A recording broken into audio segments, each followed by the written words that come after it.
Lisa Kluchurosky, and I was inducted in May of 2015. And what does being an athletic trainer mean to you? Being an athletic trainer has always given me the opportunity to help people and to make a difference in the lives of kids, and to me that's very special. What's the best part about being an athletic trainer? Um, I served for a number of years as a high school athletic trainer in the Columbus City schools, where I felt like I could really make an impact and make a lot of kids' lives better. And and to me now, I have that same opportunity on a bigger level here at Children's, and to me that's very special. Would you change anything about being an athletic trainer?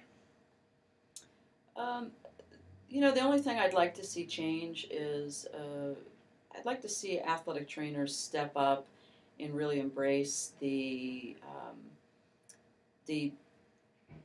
the fact that uh, we are healthcare providers, and to kind of look at the bigger picture of where healthcare is going, and to to have that opportunity to solidify our place within the healthcare arena. What's the biggest change that you've seen in your career? I think the biggest change was when I went through athletic training many years ago. I went to an internship program, and when the change came about to where all athletic training programs had to be accredited through Mm-hmm. KHEP at the time, was probably the biggest change that I saw. And now we're embarking on a new change with the change of the degree program. How did you become an athletic trainer, and can you provide us with a summary of your career? I became an athletic trainer, I think, the way a lot of people did. I was a former athlete. I love sports, and it was the one thing I could see. I wanted to be involved with sports in some way for my career. And my high school basketball coach at the time told me about athletic training, what it was about, and I looked into it and immediately knew that that's what I wanted to do.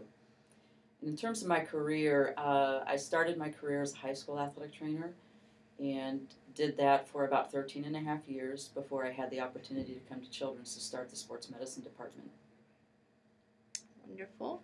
What's the greatest challenge that you've seen in your career, either personally or professionally?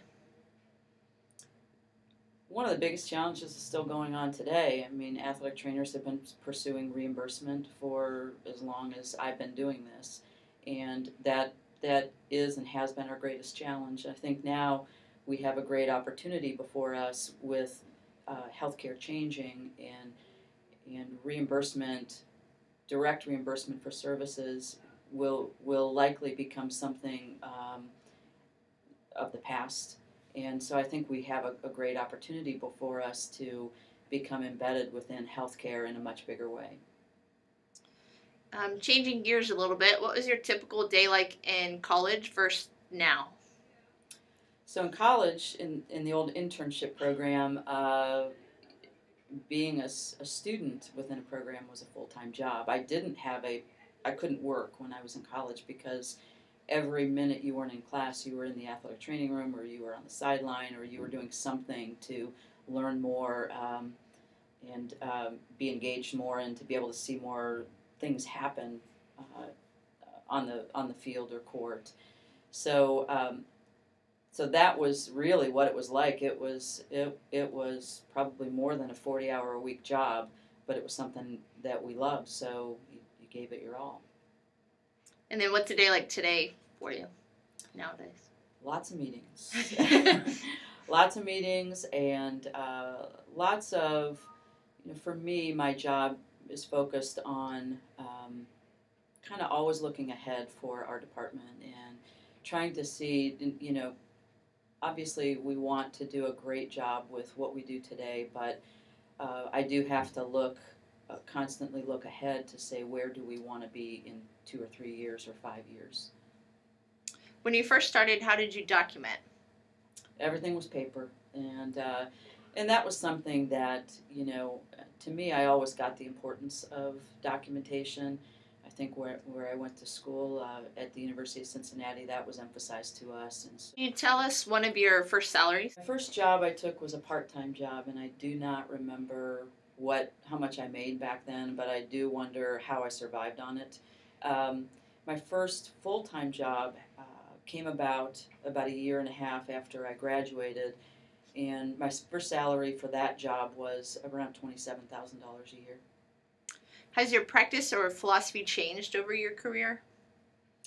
Oh, sure. I think it absolutely does. I think you grow and mature. You understand. I understand much more now the importance of people. I have a very large staff, and to me, it's important to. I think I've become a better leader. I think I've learned a lot. I've made a lot of mistakes along the way, and learned a lot from those mistakes. But I think you learn over time how important people are in order to achieve the overall goals of the department. Were you an author, creator, or inventor of anything? So I've been published several times in collaboration with various people, written a couple book chapters, done some research, um, involved with the AAP as the NATA liaison, so all the position statements are things that I contribute to. Um, in addition to that, probably my biggest thing I've created would be the sports medicine department at Nationwide Children's Hospital. I had the opportunity 15 years ago to start that program from essentially nothing and build it into what we are today. And how did you become involved in OATA? I first became involved when I was working in secondary schools, and I obviously wanted to participate on the secondary school committee, high school committee at the time, because that's where my true interest and passion was. And then my greatest involvement really started a few years later, and Bill Cooley is directly responsible for my involvement as the state meeting planner for the OATA. And from there, I got involved in various other committees, and then certainly then moved on to the GLADA level, and then now I'm very involved at the NATA level. Do you have any favorite OATA memories? The state meetings were the best. I mean, and still are today. It's a time when athletic trainers from all over the state come together, and I've made such good friends with lots of people. And being in that state meeting planner role, I got to work with a lot of people from all over the state. So it's a time when you come together. You haven't seen people in a good long while, and you spend some time learning and spend some time just catching up. And those are probably a lot of my greatest memories. And then any pearls of wisdom for young professionals?